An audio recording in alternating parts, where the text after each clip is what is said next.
Well, it's another rainy April day. It's the 16th of April 2018. This is the dog. Today, she's a good friend of mine. She's in the house. She's a fiery politician. She tells it the way it is. My good friend Cindy Garlic Lorenzetti is my special guest. Welcome to Weber This Week.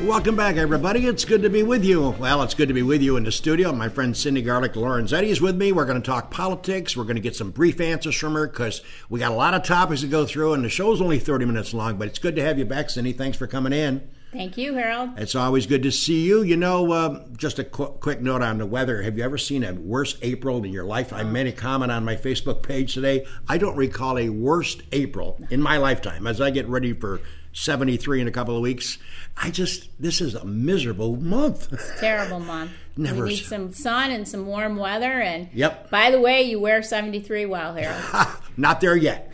April 29th, same day as my daughter Sam. Well, it's good to be with you folks. Hope you guys and ladies are enjoying your April, or I guess, getting ready for the end of April coming up soon. And of course, the weather is supposed to change. I did check the long-range forecast, Cindy, and it's supposed to be in the 60s next week. Next week, great. Well, let's talk politics, Cindy. Of course, we all know, Cindy, for the people that may not know you, give us a brief rundown. And this, you said this is 3 terms, right? You've been involved in Supervisor? Correct. Beginning of the 3rd term for the town of Fayette. Right. Well, I've been involved in politics. I started on the planning board, which, by the way, planning boards are a very important aspect of the town, and they do a great job. My dad was in politics, and I've just kind of followed along suit. That's great. And you've done a good job, because I've talked to a lot of people that are constituents of yours that you helped out with different things. Either you do it by yourself or get some people to help out there. So they recognize the fact that when they call you, you're going to respond one way or another to get it done. And to try to get it done, if it's impossible, you're going to work hard at that. And that's what's always been appreciated by people that I talk to. And that's a feather in your cap, by the way. Thank you. Thank you. By the way, let's talk about some topics. Del Lago, big news a few weeks ago. I work out there part-time so that I can be up front with everybody. I'm in the promotions department, just working part-time, having some fun doing that. Gets me up in the morning to have some fun. But let's talk about it. They, of course, when they came on board and went through all the processes to become one of the 4 casinos now that is up and running, they made an outstanding presentation. I watched it. I'm sure you watched it as well. They forecast the first year about $250 million. They came in at 130, I think it was, so they missed their target by $120 million. Oh my God, the world is coming to an end. I understand that Mr. Tom Wilmot, one of the owners, was down in New York, or down in Albany, trying to get some help on the equation relative to tax relief. And the reason he went down there is because, as you have been following, the Indian situation with the Seneca Nation, they were paying the state $50 million a year. They stopped paying it. Yeah. And you know how that works with the Indians. You've been involved. And so your comments regarding Del Lago, I think Del Lago is going to be fine. I think, yes, they missed the target by a lot. But the fairness doctrine, as you and me always used to think about, was supposed to be the way it is. It certainly doesn't seem to be a fair playing ground. No, not at all. First of all, I want to, say that I support Del Lago. They've been an integral part of what, we try to welcome them into Seneca County. There's, I think, about 1,000 jobs up and running there. And they're going to be one of the draws to the 318 corridor that we finally come together as a county and said we need to invest in the infrastructure. So I think they're going to be okay too. I'm not one to want to give corporate tax breaks, but totally about leveling the playing field. It should have been done years ago when the Senecas aren't paying what they were supposed to be paying to the state, and now they can offer more promotions and get people there, come spend 2 nights, here's 4 or 5 free dinners. Sure. That you just can't compete with that. I agree. So that needs to happen. That needs to happen. And again, we see it in this town. We see it in this county where they don't pay their fair share. But yet they use the school systems. They are privy to the water and sewer infrastructure. And, don't get me going about that, because we can't even go there about a few years back when we were at the Supreme Court level and the ball got dropped. Right. We're working our way back up there, and hopefully it's going to look promising that we're reaching that goal again. I agree. Okay, we have Cindy Lorenzetti joining me today. We're talking politics. Okay, a lot has been written, a lot has been said about the Seneca County and the renovation project that you're facing up there regarding buildings that you're associated with, that you have to make approvals on, whether you're going to spend the expenditures to do such a thing. A lot has been written. Give us an update of where that all stands. There was a lot of money invested, et cetera, et cetera. So where are we at? Well, last week the board voted majority to go ahead with the plan, which was $107,000 for the engineer study. I voted no. Mm-hmm. There's questions in my mind about the whole process, and I don't think everything needs to be renovated that is on the plan. However, it is such a plan, and the county manager will have to come back to us to get funding for the different phases. Mm-hmm. They think that they're going to get a lot of grant money, so I guess wait and see on that. But I did take the tour of what departments would change and go to where, and I didn't think it was anything that was right now needed at this point. Yeah, they need to have some paint and they need to have some rugs, but we just bought the Bonadette building, and let us take a couple years to just take a couple deep breaths to see where we can go.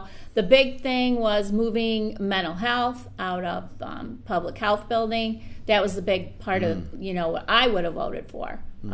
So I guess we'll see how it plays out.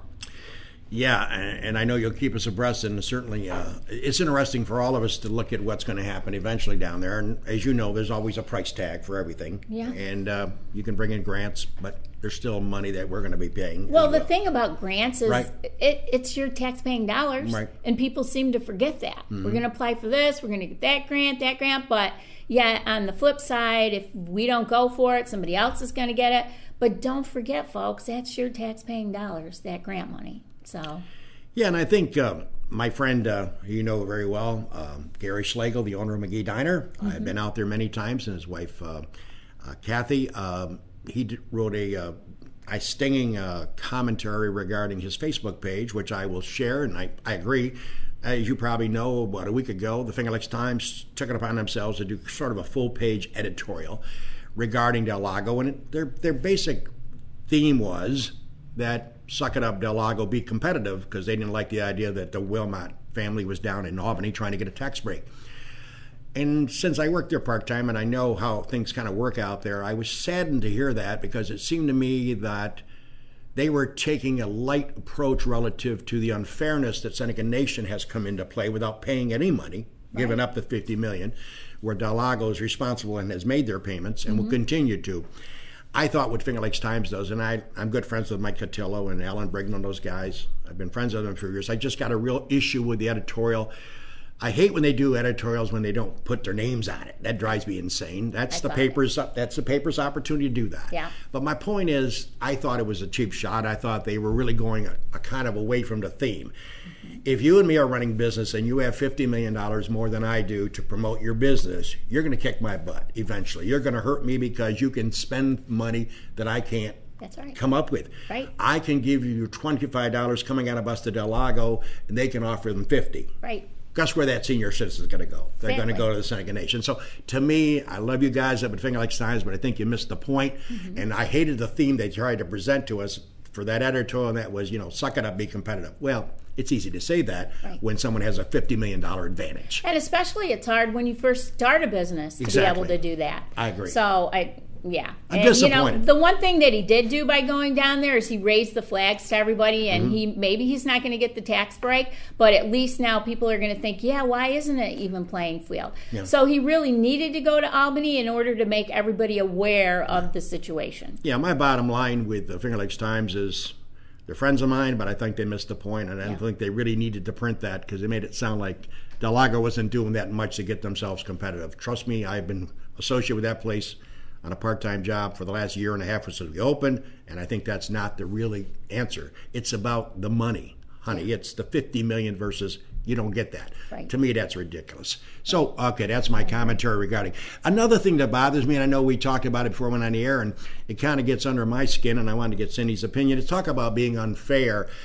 When corporations are so big, let's take Spectrum, for example. I know a lot of people in Seneca County and Seneca Falls in this area are unable to watch one of the major networks, which is Channel 6, the Fox outlet, and also, as Jim pointed out before we went on the air, Channel 11.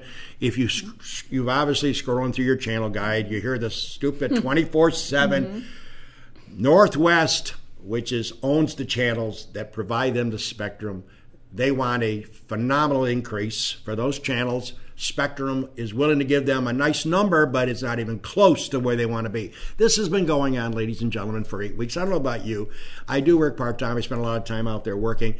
But myself and my wife, we like to watch Fox because, let's be honest about it, there's Jeopardy we're not seeing. There's going to be the U.S. Open, Jimmy, that's coming up in another couple of months. We won't be seeing that. It's broadcast by Fox.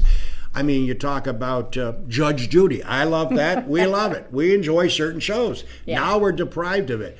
Now, that's one thing that I can complain about, and I'm complaining about it on my show. But what really upsets me, it's not so much the money. To me, it's the principle. For 2 months now, the last 2 months, we've received a bill and just got it yesterday.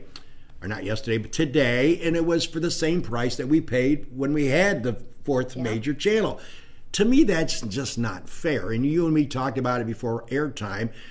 Big corporations can kind of poke at the little people and take advantage of them. And that's exactly what Spectrum has done. They're sending us the bill. If they charge you $200 a month for what you ordered from them, the bill's still $200. Wait a minute. You took away the steak, you know what I'm saying? Yeah. To me, that's so ludicrous. Yeah. And people that are watching my show today, you know, you can call up and complain. I have done that with Spectrum. I got a slight credit on one bill. Yeah. But to me, I asked them about the fairness. Why don't they cut your bill by 15 to 20%? Yeah. And you just might as well be talking to that coach across the room. That to me is ridiculous. Very unfair. Very unfair. Very unfair. They have no competition. Exactly. I mean, you can get the dish, but some people can't. And That's I think that we can't because our internet is on it. Right. So they really kind of have you right where they need you to be. No. But there should be some type of public commission out there that we can reach out to, that's state-run, and maybe there is, Harold. I'm just thinking about it now. Yeah.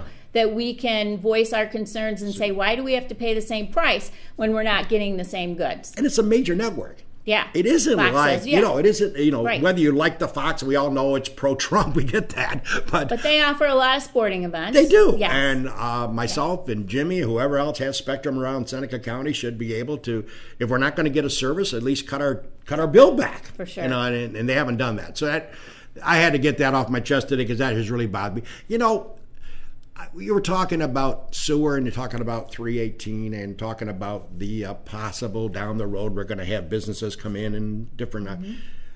People have asked me all the time, I drive by there on the work to Delago.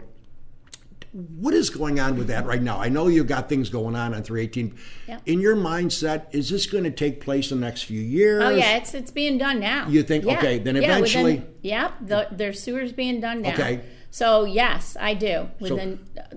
I don't want to misquote. No, I know. Within the next couple of years, it should be all done and finalized. And so we can visualize restaurants and hotels coming out and all kinds of good things, right? Right, and let's not forget there were a lot of opportunities where people would knock on Seneca County's door saying, we're a big blah, blah, blah, who we are, but do you have water and sewer? Oh, we don't. So they turn around and go back. Right. So we're going to be lucky because we have the draws of Del Lago, and let's not forget our outlet. Because that has kept Seneca County going for over 20 years now. Exactly. And I think our outlet is only getting bigger and better. So I think that it's going to take off. I hope so, because it's going to be nice to drive out there and see a bunch of businesses, restaurants. And a lot of customers coming through. Yep. And it's a great route. I mean, a lot of traffic through there. Yeah. So it'd be interesting to see what happens. Cindy Lorenzetti is my special guest. I need not to introduce her. She tells it the way it is. We're going to continue to talk about other topics. This is Weber This Week on Monday, the 16th of April. Let's take our commercial break.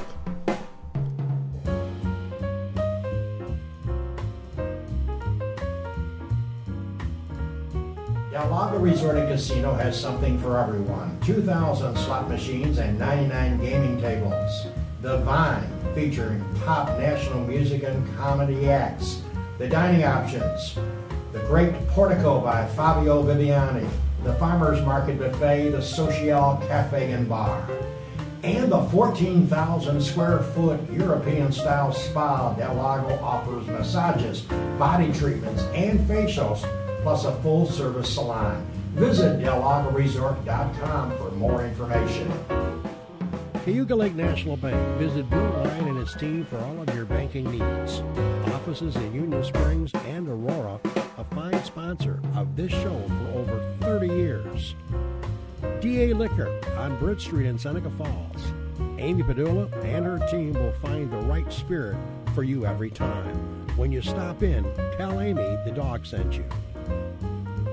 The Gold Hotel welcomes you to come out and enjoy the revitalization of this historic downtown Seneca Falls landmark. Every Wednesday is Ladies' Night with special price drinks and half-priced appetizers. Learn more at thegoldhotel.com. The Omen Theater on William Street in Lyons. See what's playing this week at omentheater.com. Located on New York State Thruway Exit 41, the McGee Diner has earned their reputation as a popular family restaurant, serving country, fresh, home-cooked meals daily. Stop in for breakfast, lunch, or dinner, and check out their menu at McGeeDiner.com. The Child Advocacy Center of the Finger Lakes is a child-friendly location where allegations of physical or sexual abuse are responded to by a multidisciplinary team of professionals. The team works together to conduct a thorough investigation and to provide necessary support services to children and their non-offending caregivers with a goal of minimizing further trauma to a child. Seneca Metals is an award-winning company that has earned a reputation of going above and beyond to protect the environment and support their community. As an EPA inspector once said, their operation is head and shoulders above the rest. And the Newark Pilots are the Perfect Game Collegiate Baseball League, a minor league team with a major league ballpark. Season ticket packages available at NewarkPilots.com. And the Wilson Press in Seneca Falls. My good pal Rich Rickey and his team can handle all of your printing and mailing needs. Visit them online at wpress.com.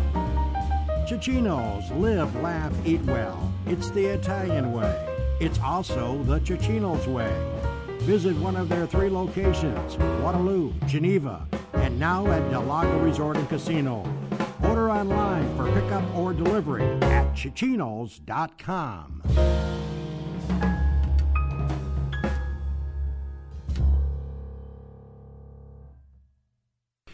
Welcome back, everybody. It's the Dog with you on a rainy, miserable Monday, the 16th of April. Hope you're doing all well out there in TV land or podcast land. My good friend Cindy Gardick Lorenzetti is with me today. We're talking politics. We have getting excited about 318, and you know, as you look at the board right now, I know this is your 3rd term.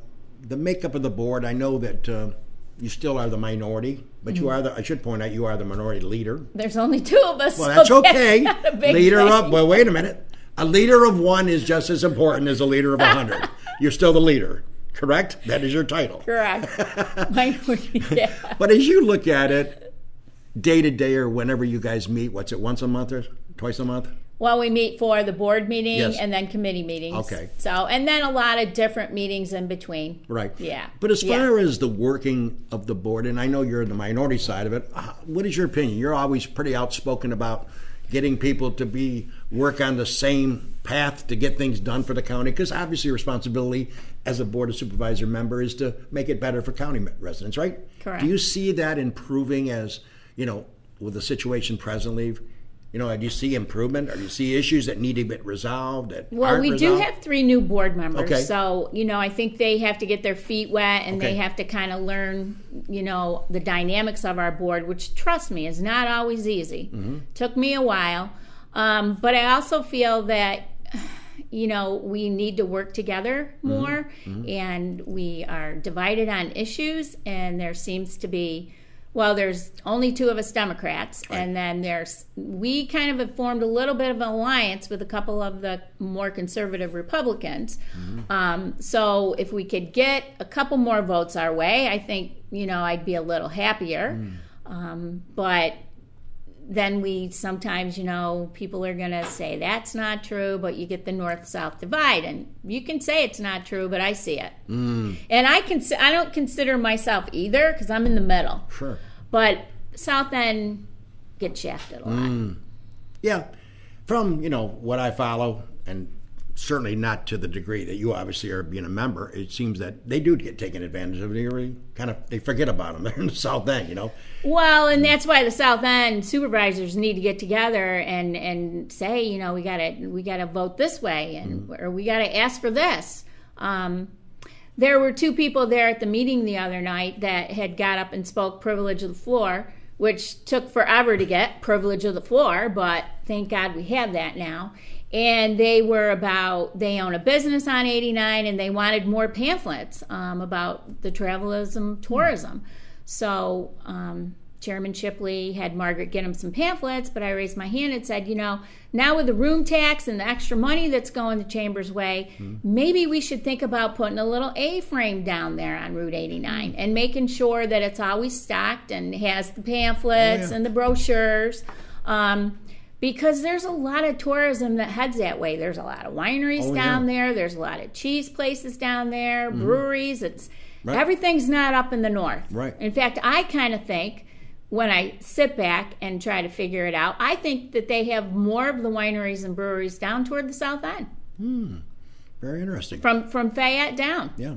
Well, one topic we didn't talk about, and it's got to get your opinion on, this trash incinerator. This deal out there in Romulus proposed, and I don't understand the government scenario where they're not going to bother with the Romulus board. They went to the state directly for an Article 10. Exactly. Yes, Public Service Commission. So tell our viewers what that all entails. I see that the New York State has come back to them asking for some amendments. Revisions. However, your elected officials, which would be Senator Helming and O'Mara and Assemblyman Kolb and Palmisano, are right now trying to get a bill into place that would block them from being able to go as an Article 10 and offer more leeway that the town and the county have more to say, than they don't have to bypass the loophole. They'll have to go through the town's laws, the town's rules,